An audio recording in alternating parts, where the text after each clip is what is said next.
जय माँ काली, जय माँ कालका। मैं विनीता गुप्ता अपने चैनल में आपका बहुत बहुत स्वागत करती हूँ। और आज मैं आपको बड़ी दीपावली के बारे में कुछ चीज़ें बताने जा रही हूँ, जो हमारे बुजुर्ग लोग बड़ी दीपावली को कैसे मनाते थे और कैसे पूजा करते थे। तो लक्ष्मी गणेश जी की पूजा तो हर घर में होती है, हर कोई करता है, लेकिन कुछ ऐसी चीज़ें हैं कि वो किसी किसी के घर में होती है, किसी किसी के घर में नहीं होती हैं, क्योंकि वो हमारे पहले बुजुर्ग लोग करते थे, जो आज काफ़ी लोग नहीं करते हैं।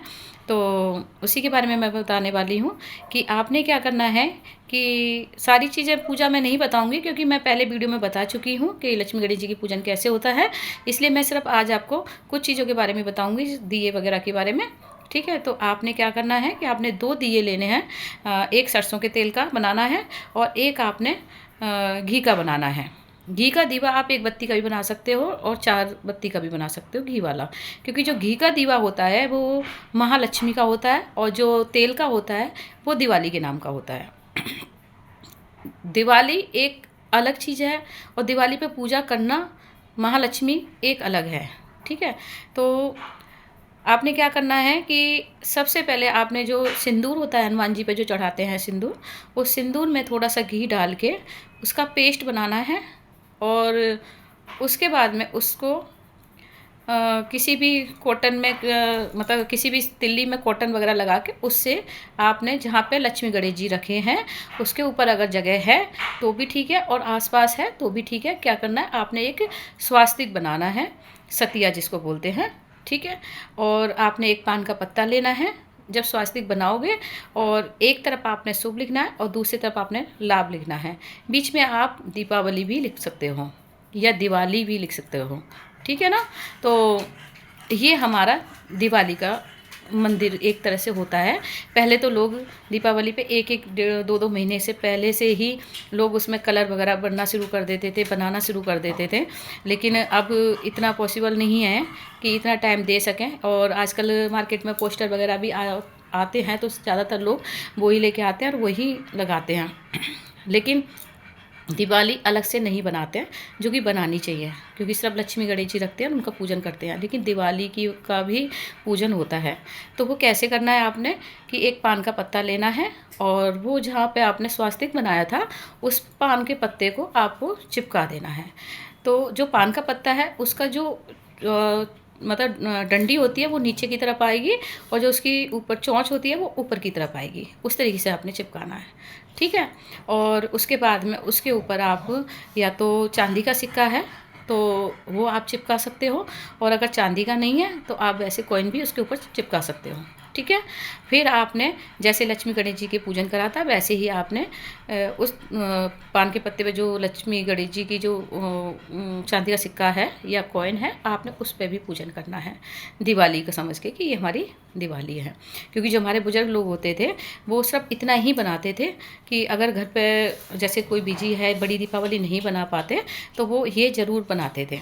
आपने देखा होगा, क्योंकि पहले दुकानों में या फैक्ट्री वगैरह में ये एक दीवार पे ये चीज़ें बनी हुई होती थी, क्योंकि आज के लोग उसको नहीं बनाते हैं। बनाना चाहिए वो चीज़, क्योंकि वही दिवाली का ही मेन पूजा वही होती है जो पान के पत्ते की होती है।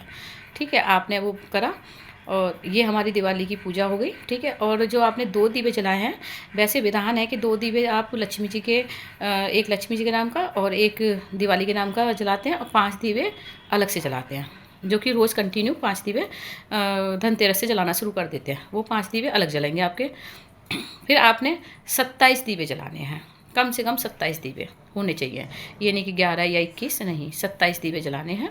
और 27 दीवे में से आप कुछ दीवे आप आसपास आपके मंदिर होगा, आप वहाँ पे भी पहुँचा सकते हो, या सारे घर में लगा के मंदिर के लिए आप अलग से कर सकते हो। 11 दीवे मंदिर के लिए दान जरूर करना। वहाँ पे मंदिर आसपास जो मंदिर होता है वहाँ 11 दीवे जला के ज़रूर आना। आप खुद भी जा सकते हो, घर में से किसी एक मेंबर को भी भेज के वहाँ पे दीवे जलवा सकते हो। ठीक है, तो ये हमारे बुजुर्ग दिवाली की पूजा करते थे। उसके बाद में पूजन वगैरह करके जो घर की बहू बेटियाँ होती थी, उनके जो जो घर में पुरुष होते थे वो अपनी बहू बेटियों को और कुछ पैसे देते थे उनको, लक्ष्मी जी का रूप मान के। तो कुछ पैसे अपने घर में जो भी लक्ष्मी का रूप है, बेटियाँ हैं या बहुएँ हैं, या जैसे कि मतलब अपनी खुद की मतलब अपनी भी वाइफ है तो उनको पैसे उस दिन ज़रूर देने चाहिए, कि उससे ये माना जाता है कि जो पैसे देते हैं तो आगे जो भी आप काम करते हैं उसमें बरकत होती है। तो उस दिन उनका मान ज़रूर करना चाहिए। ठीक है। और ये तो हमारा हुआ पूजन का छोटा सा विधान जो हमारे दादा दादी करते थे। और एक हमारे मेन दरवाजे पे वो क्या करते थे कि कपूर, लौंग, इलायची, एक कौड़ी और एक गोमती चक्र, ये 5 चीज़ें लेते थे और एक लाल कपड़े के अंदर उसको बांध देते थे और पहले पूजा स्थल पर उसको रखते थे थोड़ी देर के लिए और उसके बाद में उसको हटा के और जो मेन दरवाज़ा होता है आपका वहाँ पे लगा देते थे। तो वो किस लिए लगाया जाता था कि हमारे घर में पॉजिटिविटी है वो हमारे घर में आए और नेगेटिविटी वहीं पर रोक दे। ठीक है। तो लक्ष्मी जी हमारे घर आए और कोई ख़राब चीज़ है तो वहीं पे रह जाए, क्योंकि जब दीपावली की रात को अच्छी चीज़ें भगवान आते हैं तो कुछ चीज़ें साथ में उनके बुरी चीज़ें भी आती हैं, तो उनको रोकने के लिए ये चीज़ें लगाई जाती थी। ठीक है। दूसरा तीसरा क्या करते थे वो कि जब सुबह के टाइम पे 4 बजे के करीब उठते थे और जो लक्ष्मी जी के पास आस-पास जो भी कूड़ा होता था, खील या कुछ फूल-फाल होते थे, वो सब इकट्ठा करके और बाहर रख के आते थे। और झाड़ू भी तो लगा सकते हो, लेकिन पहले सबसे पहले आपने जो नई झाड़ू ली है उससे आप कर सकते हो। अगर नई झाड़ू नहीं है तो आप उसको अपने हाथ से भी ऐसे समेट के और थोड़ा सा प्लेट में ले जाके और बाहर घर के बाहर उसको रख के आना है और फिर आपने एक दीवा वहाँ पे भी जलाना है। अब वो दीवा किस लिए जलता है कूड़े के पास में, क्योंकि वो क्या होता है कि लक्ष्मी जी जब साथ में आती हैं, लक्ष्मी जी आती हैं तो साथ में उनकी बहन दरिद्री भी आती है। तो वो जब कूड़ा वहाँ से इकट्ठा करते तो वो दरिद्री के रूप में है, समझते हैं कि ये लक्ष्मी जी हमारे घर रह जाएं और दरिद्री बाहर चले जाएं। तो जब वो कूड़ा इकट्ठा करते तो ऐसे बोलते थे, लक्ष्मी लक्ष्मी का वास हो, दरिद्रता का निकास हो, लक्ष्मी जी का वास हो और दरिद्रता का निकास हो। ठीक है। आपने भी ये बोलना है, लक्ष्मी जी का वास हो और दरिद्रता का निकास हो। आपने ऐसे बोलते हुए कूड़ा लेके जाना है और वहाँ पे उनको हाथ जोड़ के प्रार्थना करनी है कि आप मेरे घर से आप दूर ही रहो और आप यहाँ पे विराजमान हो, क्योंकि उनको कोई स्थान तो देना ही होता है। तो हम उनका स्थान जो देते हैं कूड़े के पास देते हैं कि आप यहाँ अपना निवास करो और लक्ष्मी जी को हमारे घर में निवास करने दो। ठीक है। तो ये वाला भी आपने करना है। और 5वां उपाय करना है कि अपने घर में जितने भी मेंबर हैं तो दीपावली की रात को आपने सब लोग जब पूजा वगैरह कर लें तो उसके बाद में आपने एक बूंदी का लड्डू लेना है, उस पर 2 लौंग लगानी है और थोड़ा सा हनुमान जी वाला सिंदूर, थोड़ा सा गुलाब के फूल और एक सिक्का। ठीक है। थोड़े से खील और थोड़े से बतासे भी ले सकते हो। तो उसको क्या करना है, सारे मेंबर एक जगह इकट्ठे होके बैठें और एक घर में जो सबसे बड़े हैं वो उनके ऊपर से 7 बार उतारा करें। उसका उतारा करके वो पहली सड़क कोई भी पड़ती है तो वहाँ पे भी रख के आ सकते हैं और नहीं तो जो चौराहा होता है उस पर रख के आना है उसको। तो ये वाला किस लिए होता है कि हम दीपावलियों के टाइम पे काफ़ी मार्केट वगैरह जाते हैं, वहाँ से तो सामान वगैरह भी लेके आते हैं। तो कई बार ऐसा होता है कि उन दिनों में बड़ी नेगेटिविटी भी होती है, किसी का उतारा वगैरह भी होता है तो वो चौराहे वगैरह पर उतारा वगैरह रख देते हैं। तो कई बार हमारा पैर पड़ जाता है जो हमें नहीं पता चल पाता और बाद में वो फिर हमें बहुत परेशान करता है। तो अगर ऐसा कुछ हुआ भी है हमारे साथ में तो जब आप दीपावली वाले दिन आप ये उपाय कर लोगे तो वो चीज़ वहीं की वहीं आपकी ख़त्म हो जाएगी। क्योंकि अगर वो चीज़ ज़्यादा समय के लिए रह जाती है तो वो फिर एक हमारे ब्लड में एक तरह से रम जाती है और उसको निकालने में हमें बहुत मुश्किल होती है। ठीक है ना। तो फिर हमारा पूजा पाठ करने का मन नहीं करता, गुस्सा बहुत आता है, चिड़चिड़ा हमारा मन हो जाता है, उल्टे सीधे सवाल जवाब आते रहते हैं दिमाग में। उससे हमारे जो परिवार का माहौल है वो ख़राब होता है।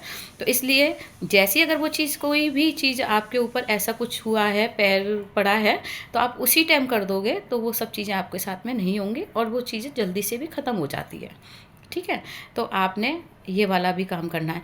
ये हमारे दादा दादी करते थे और बुजुर्ग लोग पहले ऐसे ही करते थे।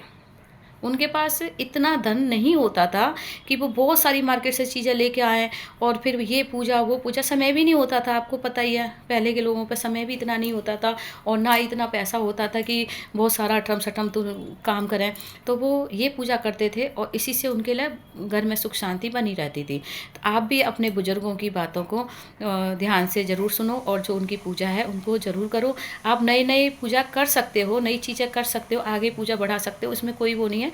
लेकिन अपनी पुरानी कुछ जो रीति-रिवाज हैं, आप उसको अपने पूजा पाठ में शामिल ज़रूर करो, क्योंकि वो जो हमारी बुज़ुर्गों की जो पूजा पाठ और उपाय हैं, वो बहुत कारगर हैं। आप विश्वास के साथ करके देखें, तो आपको कोई भी परेशानी नहीं होगी। और ये जो मैंने उपाय बताए हैं, उपाय ही कह सकते हैं इसको, क्योंकि पहले नॉर्मली पूजा में ये शामिल करते थे हर साल में।